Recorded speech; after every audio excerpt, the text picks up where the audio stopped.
हाय यार, पहले के ज़माने में ना लोगों को पता नहीं चलता था कि किसी की सक्सेस स्टोरी क्या है। ओवरनाइट सक्सेस मान लेते हैं, हाँ हाँ हाँ, अरे लकी था, ओवरनाइट हो गया। आजकल तो कितनी चीज़ें सुनाई देने में आ जाती हैं। लोग 7 8 10 10 साल मेहनत करते हैं, करे ही चले जाते हैं, कुछ नहीं मिलता है। 11वें साल लेकिन एकदम से सब फट के बाहर आता है, like boss, what an amazing thing. जिस बंदे ने 7 8 10 साल तक झक मारी है ना, उसको पता है उसका दर्द कितना है ना।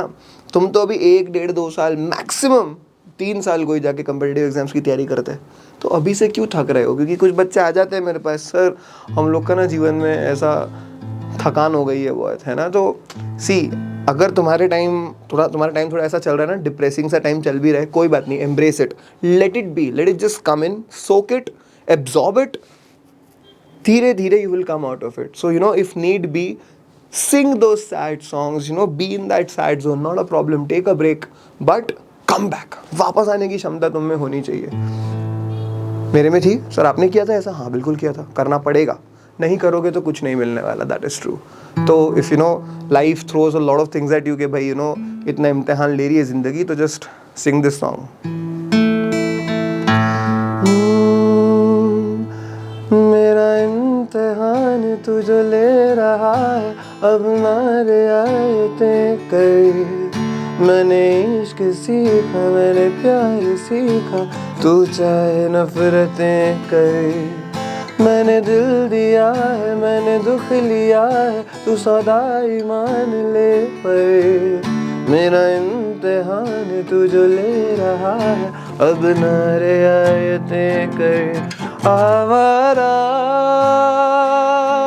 आवारा आवारा अंगारा, रातों में डूबा अंबर का बंजारा, जाने टूटा क्यों मैं शीशा ना तेरा।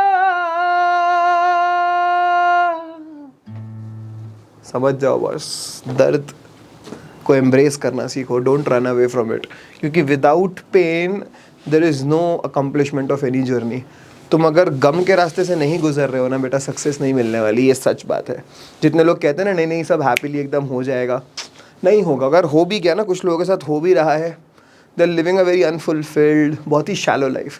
सो do not run away from pain. Pain makes you deep, it makes you more sentient towards emotions, तुम्हें एक डीपर लेवल पे अच्छा इंसान बनाती है। दर्द से भागो मत। सर तो दर्द ले लें क्या रोज़ रोज़ बैठ के? यही करते हैं, ब्रेकअप करा लेते हैं, है ना, फिर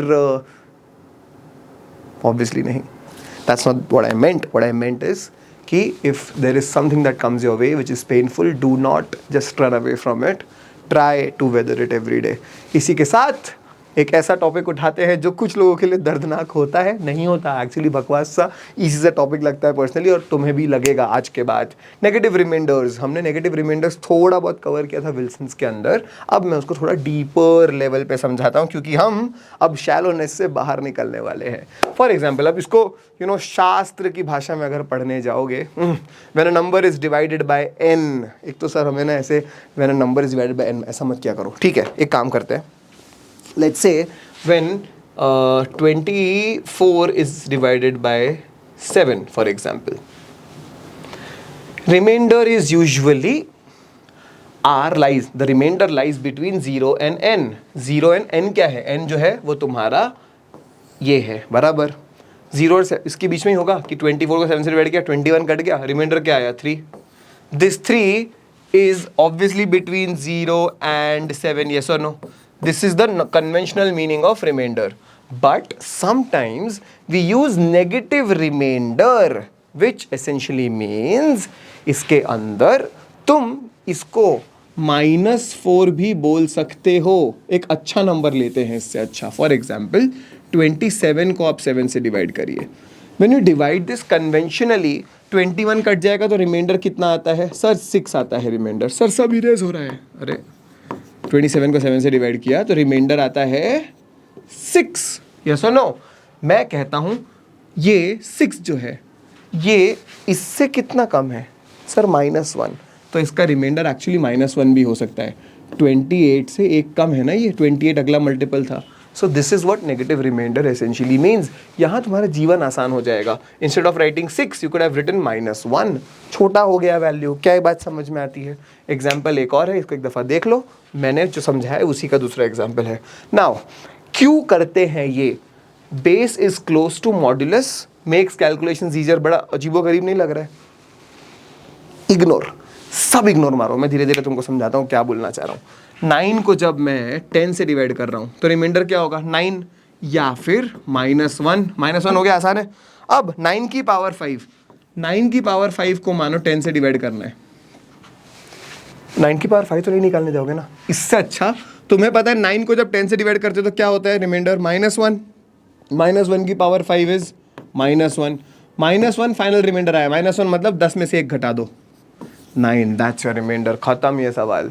क्या तुम्हें इसका एप्लीकेशन समझ में आ रहा है? See, never follow any instruction that I give इस बात से कि सर बोल रहे हैं इसलिए करना है। ऑलवेज क्वेश्चन मी कि सर ये क्यों करें, क्या इससे मेरी लाइफ ईजी हो रही है?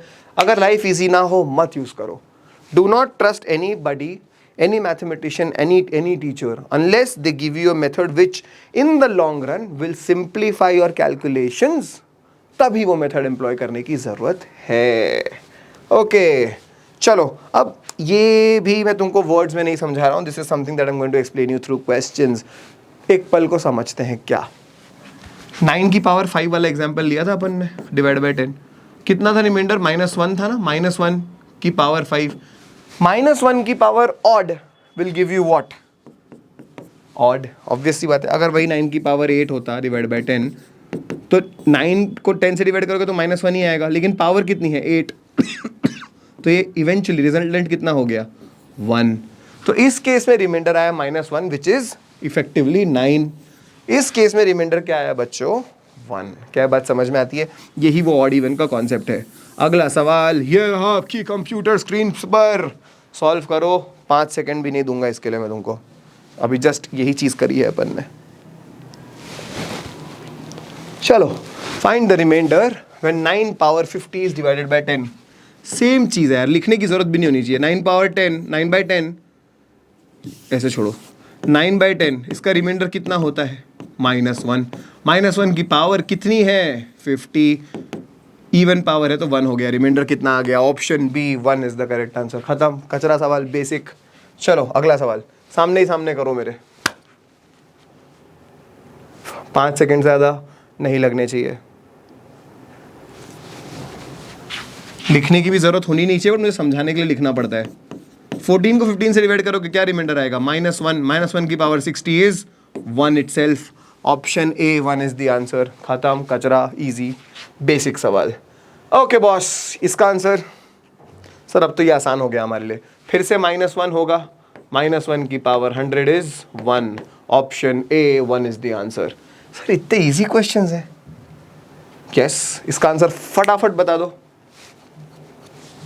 सर। 1। लाफा खा जाओगे अगर 1 बोला तो। -1 की पावर 3 इज -1। तो 100 में से 1 माइनस करो बोले तो 99। Option B 99। कोचिंग कौन सी? 99 परसेंटाइल। समझ में आ रहा है? सर ब्रांड प्रमोशन कर रहे हो? हाँ, that's how you do it. Anyway, coming back. Okay boss, next question. इसमें नेगेटिव रिमाइंडर की जरूरत है कि नहीं? Cyclicity of 3 of numbers can be used. लो 5-7 सेकेंड लो इसके लिए।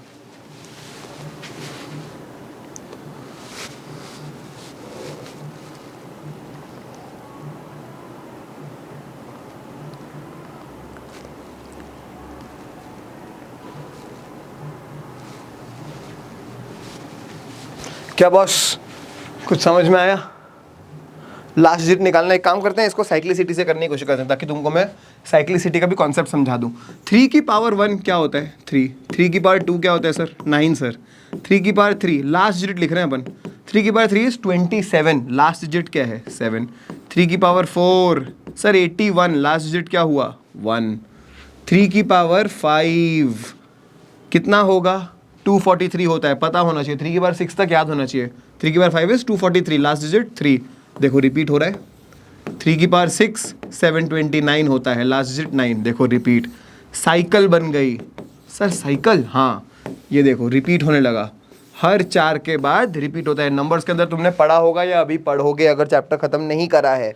क्या ये बात समझ में आती है? तो every fourth number is a repetition of the previous one. अब 3 की पावर, अब इसको ध्यान से समझना, ये कैसे समझेंगे इसको तुमको मैं आसान भाषा में अगर समझाऊं। एवरी फोर्थ पावर गिव्स 1, क्या समझ में आता है? 100 माइनस 3 की पावर 100, क्या वो भी फोर्थ पावर ही होती? 4 इंटू 25 है ना, 4 का मल्टीपल, यस और नो? तो 3 की पावर 100 भी 1 से ही एंड होगा। 3 की पावर 101 किससे एंड होगा? इंटू 3 करोगे अगर एक और 3 तो 3 से एंड होगा, यस और नो? तो इसी माइनस माइनस से भी फर्क नहीं पड़ता, digit would be 3। Option A 3। ये इस कॉन्सेप्ट को, इस क्वेश्चन को इसके अंदर यूज करने की जरूरत नहीं थी, बट द पॉइंट इज इससे तुम्हारा एक कॉन्सेप्ट और क्लियर हो गया। क्या ये बात समझ में आती है? साइक्लिसिटी ऑफ नंबर्स, क्या ये बात साफ है सभी को? आई होप होगी। बढ़ते हैं इससे आगे। Okay, that's your question. ये भी आसान ही है, मुझे स्क्रीन से निकलने की जरूरत नहीं है, इतना आसान है, वर्बली हो जाएंगे ये सवाल।